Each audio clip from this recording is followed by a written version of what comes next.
16 horas 42 minutos en la República Argentina y seguimos aquí en Los Protagonistas por radioemociones.com y tengo el agrado de saludar a Martín Reisnig. Martín es el director de la película, el documental Una historia de la prohibición, este documental que surge a partir del caso de Eric Sepúlveda, es el disparador, ¿no? Este muchacho que fue detenido en Córdoba en 2016 por poseer aceite de marihuana medicinal, es trasladado a un penal de máxima seguridad y bueno, a partir de ahí construye Martín una historia que es muy interesante. Ahora vamos obviamente a preguntarle a él, ¿no? Pero a mí me llamó poderosamente la atención cómo va construyendo esta historia que está basada en un libro, en el libro La Prohibición, ¿no? Un siglo de guerra a las drogas, de Juan Manuel Zupa Altman, y cómo él va construyendo de alguna manera esta historia, precisamente esta historia de la prohibición, cómo nace esto de prohibir, ¿no? En este caso, bueno, el tema del cannabis, pero en general, cómo se retrotrae, ¿no? De alguna forma, y cómo esto se relaciona mucho con la historia de los Estados Unidos. Pero bueno, que nos va a contar Martín seguramente Reisnig en la tarde. ¿Cómo estás, Martín? Hernán Jagger de Los Protagonistas aquí en radioemociones.com te saluda. Hola Hernán, buenas tardes. Bueno, qué buen resumen que hiciste y muchas gracias por interesarte en nuestro trabajo. No, al contrario, me pareció un laburo impresionante. Contanos un poco, en principio, Martín, cómo nace la idea, ¿no? Más allá de la historia, obviamente que estábamos contando un poco que es el disparador, ¿no? El caso de Eric Sepúlveda, pero contame cómo nace esta idea, cómo nace tu interés por el tema. Bueno, mirá, nosotros esta película la codirigí con Juan Manuel Zupa Altman, él es periodista y es abogado también. Y Juan ya había escrito para la revista THC en entregas, que después se publicó como el libro La Prohibición, un siglo de guerra a las drogas. Y básicamente es la historia de la prohibición de las drogas a nivel mundial. Cuando Juan Manuel publicó ese libro, yo estaba justo estrenando mi primer película, Selva. Juan y yo somos amigos hace muchos años. Y los dos teníamos una visión muy similar sobre el tema de las drogas. Entonces, medio que fue natural hacer esta película, con la intención un poco de desnaturalizar una prohibición que nosotros consideramos irracional, pero que es muy poco cuestionada. Entonces nosotros creemos que una de las formas fundamentales de cuestionarla es entender su origen y darnos cuenta cuáles son las causas por las que las drogas están prohibidas y también ver qué sucede cuando se cambia este paradigma. Por eso en la película también viajamos y mostramos un poco cuál es la realidad de Uruguay, que es el primer país del mundo en legalizar completamente la marihuana. Así que bueno, esa es un poco la historia de cómo nace la película y por qué quisimos hacerla. Después, por supuesto, fue un trabajo largo de investigación, de trasladar el libro a película y de contar un caso, como vos bien decías, que es el de Eric Sepúlveda, para bajar a tierra un poco la prohibición y entender que no es un tema teórico, sino que es una política que afecta a millones o al menos miles de vidas seguro, ¿no? Te comento en principio, Martín, que esta radio tiene dos estudios. Tiene un estudio aquí en la Ciudad Autónoma de Buenos Aires y tiene otro en Montevideo, Uruguay. Así que te está escuchando muchísima gente desde Uruguay, precisamente. Te comento porque obviamente, y le cuento a la gente que va a tener seguramente la oportunidad de ver la película, que habla muchísimo del tema Uruguay, ¿no? De cómo Uruguay llegó a legalizar el tema de la droga, ¿no? Pero vamos, si te parece, hacer un poco un recorrido de alguna forma breve pero intenso en cuanto a ustedes en principio trasladan, ¿no? De alguna manera el comienzo de la prohibición como prohibición en sí a la década, al siglo XVI o siglo XV, ¿no? Hablamos de la Inquisición, hablamos de la llegada de los españoles a América y cómo ahí ya se empieza un poco a hilvanar este tema que después obviamente va a transcurrir y se va a dar a través, obviamente, sobre todo en el siglo XIX, y ahí meten mucho de Foucault, ¿no? Contame un poquito, haceme un poquito un resumen de cómo los orientó esto, de cómo trabajaron esto.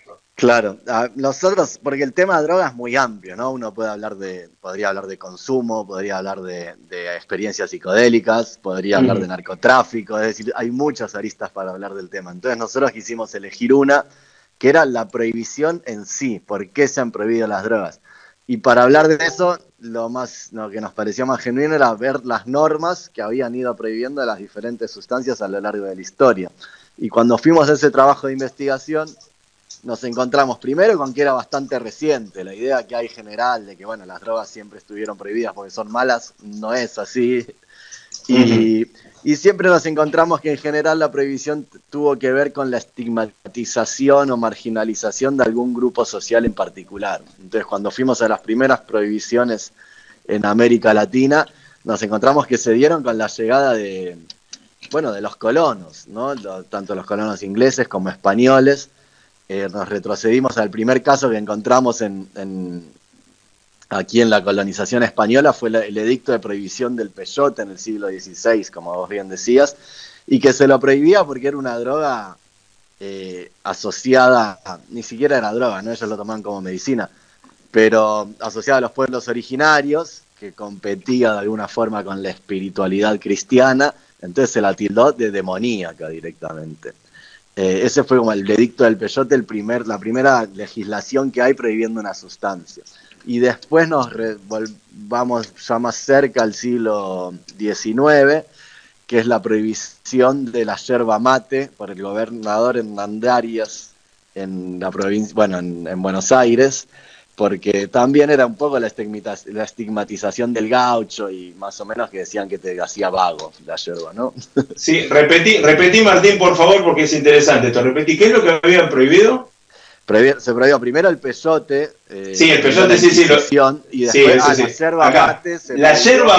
La yerba mate, escucharon, ¿no? La yerba mate, sí. La prohibió el gobernador Hernandarias en el siglo XIX. Y luego después ya vamos al principios del siglo XX, que es cuando empiezan las grandes regulaciones prohibicionistas y que está muy ligada también, como vos bien decías, a la historia de Estados Unidos, ¿no? Quizás la primera sustancia más perseguida a nivel mundial fue la cocaína y los opiáceos. Y algo que la gente no sabe en general es que la cocaína era una droga de venta libre hasta 1920 aproximadamente. Se vendía, en boticas, eran como una mezcla de farmacia y bar que había en la época. Ahí vamos ya a las primeras prohibiciones de la era moderna, ¿no? Donde ya directamente se tomaba a la droga como si fuera un foco infeccioso que iba pudriendo la sociedad allí donde llegaba.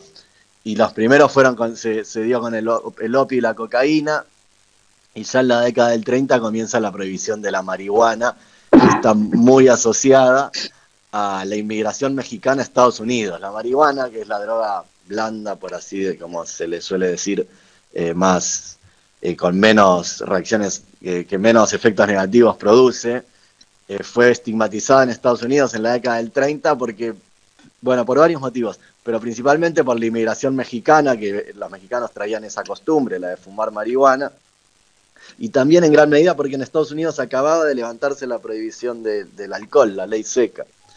Entonces la verdad que tenían un montón de recursos, burocracia y recursos estatales destinados a prohibir una sustancia que se quedaron sin trabajo, por así decirlo. Y encontraron en la prohibición de la marihuana una forma de mantener esa burocracia, y se emplearon millones de dólares en campañas de estigmatización de la marihuana y de sus consumidores, que repercuten hasta el día de hoy, porque muchísima gente sigue teniendo ideas equivocadas alrededor de esta droga en particular, que devienen de aquella demonización de principios del siglo XX. Creo que hiciste un resumen muy impresionante, muy didáctico, así como considero yo que es la película, que es una película que obviamente cuando volvamos todos a las aulas, pues yo soy docente, así que me hago parte de esto, y creo que me parece que es de visión obligatoria en las escuelas. Permitime decirlo, esto es una película que tiene que ser de visión obligatoria en las escuelas. Y me gustaría que, lo que decía precisamente es eso, ¿no? Que la película es muy didáctica, que es muy clara en lo que quiere explicar. En una hora hay un poquito más, ¿no? Porque creo que dura 1 hora 10, ¿no? La peli, si no me equivoco. 67. 67, ahí está. 67 minutos. Mirá, Salerno te da justo la precisión. 1 hora, 7 minutos, excelente. Con respecto a esto que estabas contando, Martín, ¿cómo podemos vincular ahora esto con, por un lado, la cuestión del aceite de cannabis, que ya tiene que ver con una cuestión que por ahí pasa, ¿no? Ya a lo terapéutico, ya pasa a lo medicinal, incluso está recomendado por cierta parte de los médicos, ¿no es cierto?, de los terapistas, etcétera, y haceme ahí de ahí un puente a cómo ves el tema de la legalización en Uruguay. Haceme un poquito un resumen de eso. Bueno, la legalización en Uruguay es una de las mejores leyes del mundo alrededor del tema de la marihuana, porque no solo la ha legalizado todos los usos, sino que interviene el Estado en la producción del cannabis, con lo cual no solo se garantiza un consumo de una sustancia controlada y que no estén consumiendo como acá se consume muchísima gente cosas que ni saben que tiene, porque realmente les venden una piedra diciéndole que es marihuana, pero no se sabe. Entonces, por un lado se soluciona eso, por el otro el Estado en Uruguay le sacó, imagínate, un negocio enorme al narcotráfico, sacarle todo el negocio de la marihuana.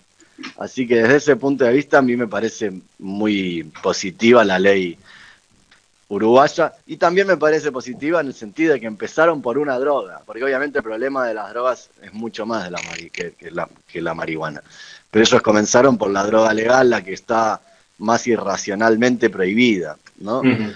Después del tema de la marihuana medicinal, bueno, es súper importante, sobre todo porque realmente tiene efectos medicinales muy poderosos y en algunas enfermedades como el glaucoma y la epilepsia refractaria es casi la droga que se puede utilizar, entonces es ridículo que no esté permitido. Pero ahí es cuando se desnuda también lo ridículo de la prohibición, porque vos fijate que según la Convención Única de Estupefacientes de la ONU, los usos medicinales de todas las drogas prohibidas en la lista de drogas prohibidas de la ONU están permitidos. O sea, las drogas no se pueden utilizar para usos no medicinales, pero los usos medicinales de cualquier droga en todo el mundo están permitidos. Pasa que la lógica prohibicionista ha calado tan hondo que, bueno, que no se ha permitido la investigación científica alrededor de sustancias como la marihuana y los países tienen que hacer leyes especiales. Pero bueno, si me preguntás, obviamente estoy súper a favor de la legalización de la marihuana medicinal. Pienso que también es una salida muy buena para el combate del narcotráfico y el consumo responsable, la legalización de la marihuana recreativa. Y después, por supuesto, hay muchas más cuestiones que a mí como director de cine se me escapan y que sería hasta irresponsable tener una postura muy firme porque no soy un especialista en el tema, pero estoy seguro que la salida en general va más por la libertad, la información y apelar al consumo responsable que por la persecución, la prohibición y la falta de información, que es la norma en general, ¿no? No tenemos información buena sobre las drogas hoy en día. Martín, yendo a lo formal de la exhibición de la película, sabemos que esta película, este documental, estaba previsto que se estrene, que se exhiba, mejor dicho, en el Bafisi 2020, sí, ¿no? Bueno, obviamente sí, fue cancelado el Bafisi, no hubo una alternativa a esto, como por ahí en otros casos, ¿no? Que se optó por hacerlo sí, en forma de streaming o a partir de las plataformas, pero lo cierto es que la película se va a poder ver a partir de mañana, o por lo menos se va a estrenar mañana. Quiero que nos cuentes vos sí, cómo es el tema del estreno en Cinear, ¿verdad? ¿Es así? Sí, Hernán, es mañana, a partir del mediodía va a estar en Cinear, cine.ar, es la página del INCA, del Instituto Nacional de Cine Argentino, que entras, te registrás en un minuto y tenés no solo nuestra película, sino un montón de títulos. La nuestra va a ser gratis, la mayoría de los títulos son gratis. Entonces es a partir de mañana para toda la República Argentina en cine.ar. Como bien habías dicho, lo íbamos a estrenar en Bafisi, pero bueno, coronavirus, y pasamos a Cinear. Igualmente también nos gusta, porque la verdad que este es un documental que, como vos bien decías, para mí es un documental pedagógico que cuanto más gente lo vea, mejor. Así que estamos muy contentos de estrenarlo en Cinear, y me gustó mucho también escuchar lo que dijiste, que es una peli para ver la educación. No, no me cabe duda de eso, lo sostengo, lo vamos a difundir y cuando estemos con los chicos nuevamente en las aulas, esto vuelvo a recalcar que es una... Porque, en definitiva, la película, creo que el título es sumamente acertado, es una historia de la prohibición, ¿sí? Que no tiene que ver solamente con la marihuana o solamente con la cocaína, ¿no? Sino vos recién hace un ratito hiciste por ahí, y lo muestran en la película, ¿no? El tema de la ley seca, la prohibición, y cómo tiene esto todo se vincula también con el poder, se vincula con el poder político, judicial, ¿no? Con militar, industrial. O sea, hay muchos poderes en juego en esto y muchos intereses en juego que juegan con la prohibición, ¿no? Lo prohibido es lo deseado y cuando vos más lo prohibís, ¿no es cierto?, más lográs que alguien desee, ¿no? Eso está estudiado, ¿no? Alguien que vos le prohibís algo, es casi lógico que lo desee, ¿no? Porque ¿por qué me lo prohibís? Claro. ¿Qué hay ahí? ¿Qué hay de interesante? ¿Qué hay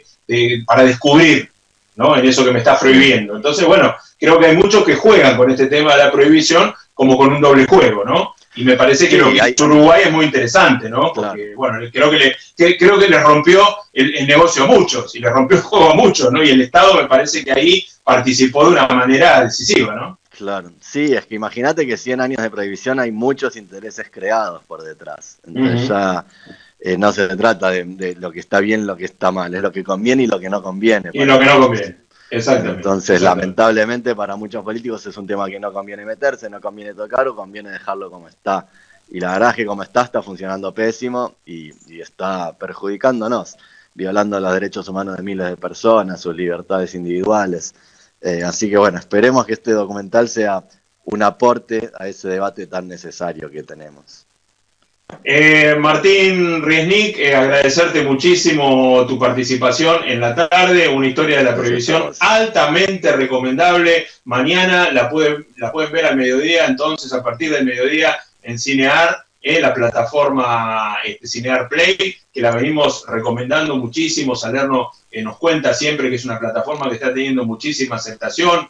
Hay muchas películas que en los primeros días han reunido 33.000 hogares a más, o sea que imagínense que hay que multiplicar 33.000 hogares por 3 o 4 personas por cada hogar. Es decir, que está, por suerte, como decíamos Martín, también dentro de esta pandemia, esta porquería que estamos viviendo, porque realmente es eso, por lo menos la gente tiene la posibilidad de ver en otras partes del país donde sería muy difícil llegar, ¿no? En otros momentos, en la antigua normalidad, digamos, tienen la posibilidad de llegar a otras partes del país, ¿no? A partir de la plataforma, y eso es muy interesante, ¿no?